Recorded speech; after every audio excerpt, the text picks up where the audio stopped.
Guys क्या ही कोई final हो गया यार। मतलब एक तो 200 रन बनाए, उसके बाद जीते भी तो सिर्फ 1 रन से। मतलब प्यासे को इतना करीब लाके कुएं के मारा गया। इसी बात पर हो जाए फिर कलंदर कलंदर कलंदर कलंदर कलंदर कलंदर कलंदर कलंदर कलंदर लाहौर लाहौर कलंदर लाहौर कलंदर लाहौर कलंदर लाहौर कलंदर कलंदर हो गया। क्या ही बेहतरीन पीएसएल का टूर्नामेंट था यार। और मजे की बात यह कि जो पहला मैच जिस तरह का हुआ था उसी ने दूसरा जन्म लेकर आखिरी मैच भी उस तरह कराया। लाहौर और मुल्तान का ही पहला मैच था जो कि लाहौर जीता था 1 रन से, और आखिरी मैच था वो भी लाहौर और मुल्तान का भी जो कि लाहौर दोबारा से जीत गया 1 रन से। मतलब कोई डेजा वो हो रहा है बेचारे रिजवान के साथ। यार ये हुआ क्या है मेरे साथ, जहां से शुरू हुए वहीं पर आकर खत्म हो गए। दोनों दफा जमान आखिरी ओवर करार थे। मैं पहले मैच के अंदर तो फिर उन्होंने कोई 15 रन करने थे, इस बार मेरे 12 रन बनाने थे दूसरी टीम ने, लेकिन फिर उन्होंने डिफेंड कर दिया। पता नहीं ऐसी सिचुएशन इस मासूम को आगे क्यों कर दिया जाता है। मुझे तो ये समझ नहीं आ रही कि पीएसएल का जो इतना जबरदस्त फाइनल हुआ है उसकी खुशियां मनाऊं या इस बात का गम मनाऊं कि अब पीएसएल खत्म हो चुका है। एक अच्छा माहौल मचा हुआ होता है पूरे पाकिस्तान के अंदर। वैसे तो हर वक्त टेंशन और सिर्फ सियासी और इसी किस्म के बयान ही चल रहे होते हैं, तो इसकी वजह से कम जो एक एंजॉयमेंट थी लोगों की वो तो अब खत्म हो जाएगी। नहीं कोई नहीं, आगे फिर भी क्रिकेट हो रहा होगा। मेरा ख्याल है जो आगे अफगानिस्तान की सीरीज है वो भी आ रही है, चंद ही दिनों में वो भी शुरू हो जाएगी। खैर थोड़ा सा दिल जरूर टूटा है मेरे मासूम रिजवान के लिए। इस मासूम का जो है वो इतना करीब आके वो हार गया है। ये दूसरा फाइनल है जिसके अंदर वो हारे। एक दफा वो भी जीत चुके हैं, लेकिन मानना पड़ेगा भाई लाहौर कलंदर्स को कि ये कंसेक्यूटिव 2 सीजन्स जीत चुके हैं। मैं पहली टीम है पीएसएल की हिस्ट्री के अंदर जिसने 2 सीजन्स एक साथ जीते। अजीब रोलर कोस्टर राइड बनी हुई थी यार। कभी ऊपर जा रहे, कभी नीचे जा रहे, कभी ये टीम जीत रही, कभी वो टीम जीत रही। इनके जो फैंस हैं मासूम, सबके जो है वो दिल कलेजे मुंह में आए हुए। लोग जो ऑडियंस है वो हार्ट अटैक से मर रहे हैं, उधर उनको गेमों की पड़ी, वो अपने खेलने में बिजी है। जो भी हो, जैसे मेरी सिचुएशन हो, ये बंदा कमाल था यार। मैं जहां मर्जी जा रहा हूँ ये अपनी मस्त मगन हुआ हुआ ठुमके मार रहा है ये बॉय। वैसे मुझे तो ये वो जो कमेंटेटर है ना बाजिद खान, वो लग रहा है ओवर्स के बीच के अंदर जो ब्रेक होती है उसके अंदर वो जाके ऑडियंस में इस किस्म की हरकतें कर रहे होते हैं। दूसरे फैन भी थे जो कि ये कह रहे थे कि अगर लाहौर कलंदर्स मैच जीत गया तो मैं प्रपोज कर दूंगा उसको जाकर। तो यार तुम तो प्रपोज कर दोगे लेकिन अगली मानेगी भी कि नहीं, वो चीज असल में मैटर करती है ना। शुमाइला को देखो दिन में कुछ 30 ऐसे प्रपोजल्स मिलते रहते हैं। ये देखो हुआ ये है, हम हर चीज वो कॉपी करते रहते हैं ना। ये इसने बॉय ने वो जो गोरों के बैनर्स वगैरह होते हैं ना जो गेम के अंदर वो लेके फिर रहे होते हैं, उधर से छापा मारा है। इसको पता नहीं चल रहा कि वहां पर जो प्रपोजल्स होते हैं ना वो बहुत बड़ी चीज होती है। यहाँ पर तो हर लड़की को दिन में 30 प्रपोजल्स मिल रहे होते हैं, और प्रपोजल के बाद उनको ख्याल आता है कि यार हमने तो इस लड़की की लाइफ बर्बाद कर दी क्योंकि तो हम दो एम ही इधर उधर हर जगह ही मुंह मार रहे थे। गोरे जो है वो जो प्रपोजल करते हैं तो उसका मतलब है कि यार अब हम इधर उधर मुंह नहीं मारेंगे, अब आप ही के साथ सीरियस हैं। खैर उनके अपने मसाइल हैं, उनको भी फिर इसके प्रपोजल्स को मिलते नहीं, इसलिए वहां पर इतनी बड़ी बात होती है। यहाँ पर प्रपोजल कोई बहुत बड़ी बात होती नहीं है ऐसे में दोस्त। खैर यार मानना पड़ेगा अफरीदी ने बड़ी बेहतरीन किस्म की कप्तानी भी की है। जो स्पेशली लास्ट ओवर था, इसने जो पहला मैच था उसके अंदर भी ज़मान का जो इंटरव्यू आया था बाद में वो यही कह रहा था कि यार ये अफरीदी ने मुझे आके बहुत रिलैक्स किया था और मुझे कहा था कि एंजॉय करो।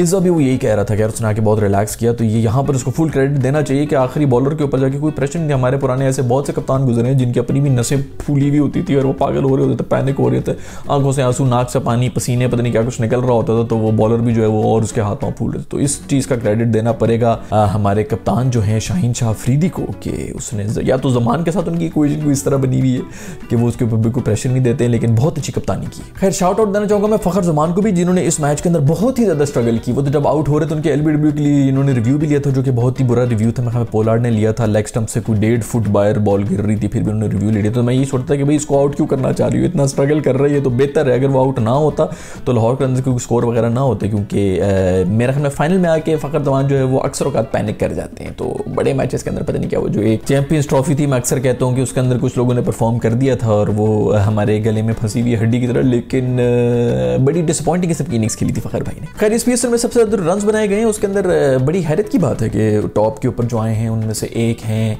बाबर आजम और एक हैं रिजवान।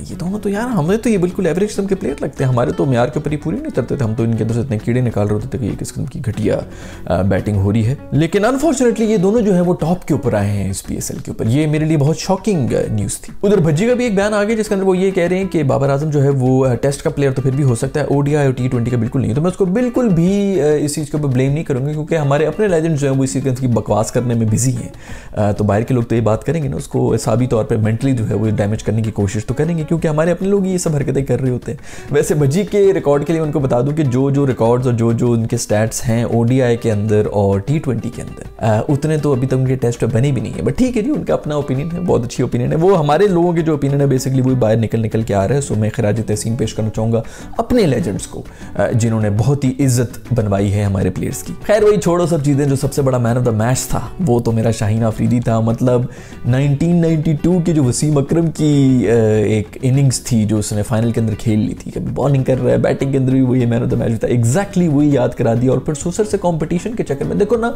ऐसा ही होता है शादी के बाद तो फिर उनकी फरमाइशें आ रही होती हैं कि भाई अबू तो मेरे बड़े अच्छे बैटिंग भी करते थे, आप में वो बात तो नहीं है। तो वो पूरा करने के लिए बॉय ने जो है वो पिछले मैच के अंदर भी ऊपर आए थे अपने आप को। एक दो पहले भी 2 फुजड़ियाँ उन्होंने दिखाई थी कुछ मैचेस के अंदर, लेकिन इस मैच के अंदर आके तो वो मेरे ख्याल में वो वीज़ा जो है वो बेचारा अंदर आने की कोशिश कर रहा था, तो उन्होंने पीछे से कॉलर से पकड़ के ना उसको खींच दिया कि यार तू बेटा पीछे हो जाओ, मैं आऊँगा, मैं करूँगा। और क्या बेहतरीन कोई इनिंग्स खेली ये आई है, तो इससे सारा मोमेंटम जो है वो शिफ्ट किया। मेरे 14 बॉलों के ऊपर कोई 45 एक रन बना लिए थे, उसी की वजह से इतना स्कोर हो गया, नहीं तो उनका कभी भी स्कोर नहीं हो रहा था। लेकिन इसके साथ साथ अब्दुल्ला शफीक ने भी बहुत ही खूबसूरत इनिंग्स खेली थी। उसने उसकी इनिंग्स के बारे में लोग बातें नहीं कर रहे, लेकिन असल जो बैटिंग की थी वो उसी ने की थी, और एक एंड के ऊपर संभाले भी था।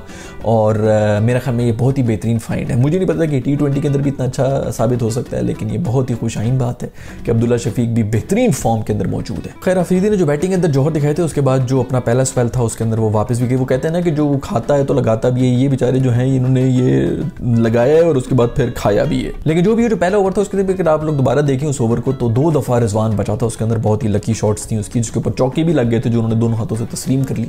तो 8 रन तो वो पड़ गए थे, लेकिन वो दोनों बॉल्स पे आउट हुआ था। दूसरे ओवर में बहुत ज़्यादा कुट खाई है इन्होंने, जिसके अंदर बड़े छक्के चौके और इस तरह की चीज़ों को पड़ गई थी। लेकिन उसके बाद जब दोबारा आए थे दूसरे स्पेल के अंदर, तो उन्होंने जो 2, 3, 4 आउट किए इनफैक्ट टोटल जो किए थे, तो यार सारी गेम ही बदल दी। शाहीन का बस दिन था और वह शाहीन जो है वो ले गया ट्रॉफी। एहसान उल्लाह भी बहुत बेहतरीन फाइंड है और उसने बहुत बेहतरीन किस्म के ओवर भी कराए थे। बस एक ओवर जो उसके अंदर कुछ 22-24 रन खा रही थे, जिसके अंदर वाइड पे वाइड करा रहा था। ऊपर से शाहीन अफरीदी जो है पता नहीं उसको ऐसा प्रेशर है कि जो भी बॉलर आ रहा था वो सीधा आके सारी वाइड कराना शुरू कर देता। तो इसने 5 एक तो वाइड्स कराई थी उस बॉल के अंदर, 2 छक्के भी खाए थे शाहीन अफरीदी। वो एक ओवर में ये रह गया था। उसके बाद रिजवान ने जाके उसको गले भी लगाया। बहुत बेहतरीन, ये बहुत अच्छा साइन है कि इस किस्म के हमारे प्लेयर्स आ रहे हैं जो कि इतना मेच्योरिटी के साथ क्रिकेट खेल रहे हैं, कि यंग प्लेयर्स को किस तरह उन्होंने एनकरेज करना है। ये जो कॉम्बिनेशन होता है ना ये यंग प्लेयर्स का और जो हमारे सीनियर प्लेयर्स हैं, यार ये इसी वजह से सब कुछ चल रहा होता है। इसी के ऊपर तो ट्रस्ट करना पड़ता है, यंगस्टर्स के ऊपर ट्रस्ट करना पड़ता है, ताकि उनके अंदर से उनकी एबिलिटीज हैं वो बाहर भी निकले। ये गेम ही ट्रस्ट की यार। और इसी के ऊपर मैं शाउट आउट देना चाहूंगा हमारी इस एपिसोड के स्पॉन्सर्स यानी कि शूप नूडल्स को, जिन्होंने इस पूरे PSL में ये सारी वीडियोस आप तक पहुंचाई भी हैं। उनके बहुत ही बेहतरीन किस्म के फ्लेवर्स मैंने पहले आप लोगों को बताया। तो अगर आप लोग कुछ नया एक्सपीरियंस करना चाहते हैं, जैसे कि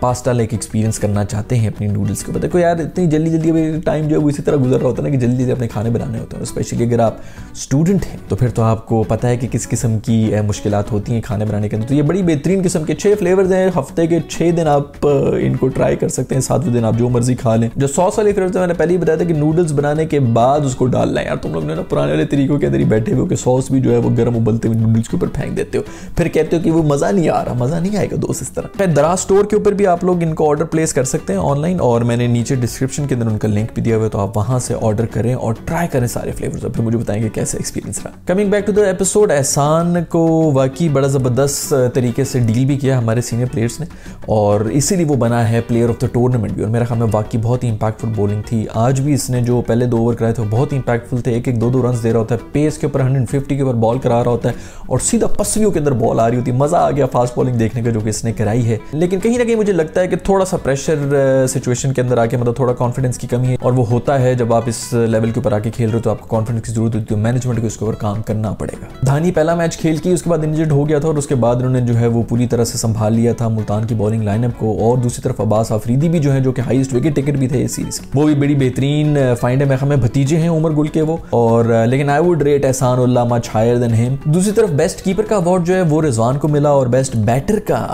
अवार्ड जो है वो भी रिजवान को ही मिला। मुझे नहीं समझ आ रहा है यार कि रिजवान इतना, हमारा तो स्टैंडर्ड्स बहुत ऊपर है यार, पता नहीं रिजवान को जो है इतनी क्यों अवार्ड्स मिल रहे थे। वैसे मुल्तान सुल्तान बेचारे जो उनको सारे अवार्ड्स मिल गए, बस सिर्फ नहीं मिली तो वो थी ट्रॉफी। बेस्ट ऑलराउंडर जो है वो इमाद वसीम मैडी को मिला है, और बिल्कुल सही डिजर्विंग बंदे को मिला है। बहुत ही बेहतरीन परफॉर्मेंस थी उसकी, बस उससे बयानबाजियाँ जो वो करते रहे ना मैच टूर्नामेंट शुरू होने से पहले, उसकी वजह से वो थोड़े से मसाइल में आ गया था। आई होप कि SSC के हमारे प्लेयर्स जो हैं वो मुंह कम खोलेंगे और बैट ज़रा ज़्यादा खोलेंगे आगे से। खैर 19th ओवर के ऊपर किसी ने कमाल किया था, तो वो थे हमारे रूफी, जिन्होंने हमें 24 रन पता नहीं कितने रन खा लिए थे, छक्के खाए थे। और वो एक दफ़ा तो उन्होंने पहले खोली से खाए थे तो बड़े खुश होते कि खोली से छक्के खा के उनको बड़ा फ़ख्र महसूस हो रहा था।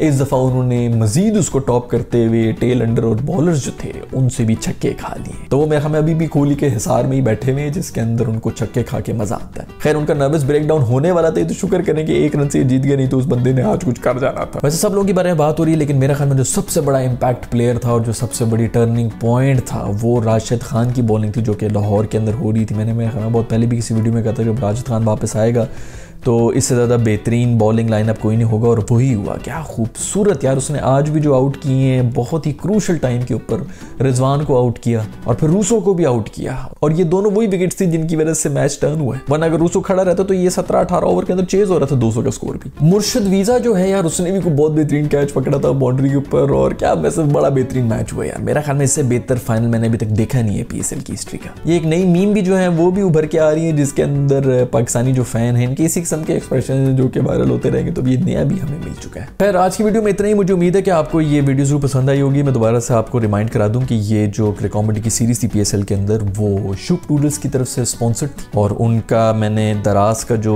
ऑनलाइन स्टोर है उसका लिंक भी नीचे दिया हुआ, तो आप उसके ऊपर भी जा सकते हैं और उनको ख़रीद भी सकते हैं, अपने घर पर डिलीवर भी करवा सकते हैं। अगर आपको वीडियो पसंद आई है तो चैनल को सब्सक्राइब कर दें, लाइक के बटन को छू लें, और मैं आपसे मिलूंगा नेक्स्ट सीरीज़ में जो कि पाकिस्तान और अफगानिस्तान की हो रही है। तब तक के लिए अपना ख्याल रखें। अल्लाह हाफिज़। चिकन हो या चटपटा, शुभ का टेस्ट जबरदस्त है। थोड़ा ट्रस्ट